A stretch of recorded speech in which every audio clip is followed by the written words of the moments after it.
Hello नमस्ते। यो चाहिँ हिजोको भिडियो हो। म चाहिँ हिजो चाहिँ आइतबार पनि काम थियो अनि काम सकाएर 8 घण्टा काम गरेर आएको क्या। हाम्रो चाहिँ 8 घण्टा काम गरेको के अरे 20 घण्टा दिन्छ अनि आइतबार शनिबार काम गऱ्यो भने चाहिँ फाइदा हुन्छ है। अनि काम भएको बेला गएको नि त। अनि गएर आएर चाहिँ ओक्पो भनेको यहाँ नजिकै छ क्या, हाम्रोबाट 3-4 स्टेसन पर।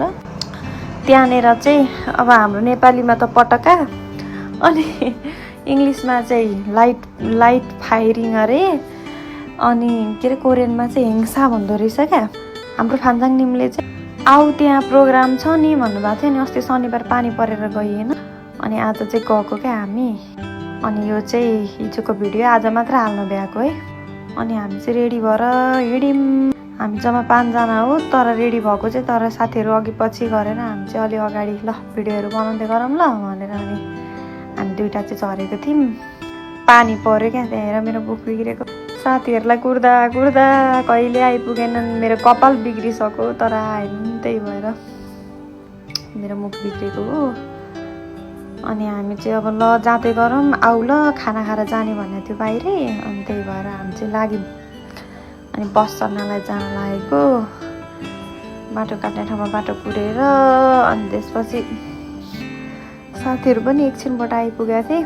ल जाऊँ न त लाइभ हेरौँ होइन, भिडियोतिर त्यो अरूतिर त हेरेको, तर आज अब होइन आफै हेर्न पाउँदा यहाँ नजिकै भइरहेछ भनेर। अनि ल कस्तो हुँदो रहेछ भनेर जाऊँ भनेर काम सकाएर गएको है। अनि हाम्रो गाडी पनि आयो, अन्त हामी चाहिँ गयौँ। अनि साथीलाई चाहिँ यता हेर न म भरे हाल्छु क्या भनेको थिएँ। अनि अरू लाग्छ नि त, मान्छेहरू धेरै भएको ठाउँमा यसो पिलिक्क थोरै। अनि भन्दा भन्दै हामी आइ पनि पुग्यौँ स्टेसनमा।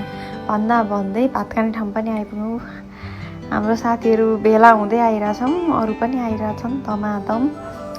यो चाहिँ नेपाली रेस्टुरेन्ट हो, त्यहीँनिर चाहिँ ओप्पोमा गइरहेको छौँ। कहिलेकाहीँ हामी नेपाली खाना खान मन लाग्यो भने यसो रमाइलो पनि हुन्छ भनेर। अनि लास्टमा खाना खाएर है गएको त बाफ्रे मान्छेको भिड त पुलिसले छिर्नै नदिएको क्या, भित्र त जान मिल्दैन भन्यो है। अनि यस्तो अलि भित्र थियो नजिकबाट हेर्नलाई, अनि परैबाट हेरेको भित्र जान दिएन, धेरै भिड भएर। अनि कति 9:30 बजेबाट सुरु, 9 बजेबाटै सुरु रहेछ। अनि हेऱ्यौँ कस्तो रमाइलो लाग्यो, पटका पड्काएको नेपालीमा त पटका भन्छौँ है, हाम्रो त दसैँ तिहारमा पड्काउँथे है। यस्तो तिहारको बेलामा त्यस्तै तिहार आए जस्तो फिल भएको थियो मलाई चाहिँ। अनि हामी हेरेको है, त्यो ठ्याक्क सक्ने बित्तिकै कत्रो पानी पऱ्यो क्या, भिजेर ओहो घर आउने बेलाको बिजोग त भनिसाध्यै भयो त के र यस्तो बिजोग भयो घर आउने बेला। फर्स्टमा त एउटा प्लास्टिक दिएर रहेछ क्या भित्र चाहिँ, त्यो रेनकोट भनौँ न, जो पानी पर्छ भनेर त होला नि है।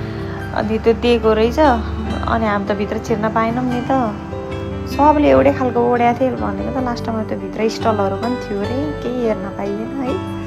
त्यही हो, ल ल बाई बाई यति भन्न आएको ल हेर्नुहोस्।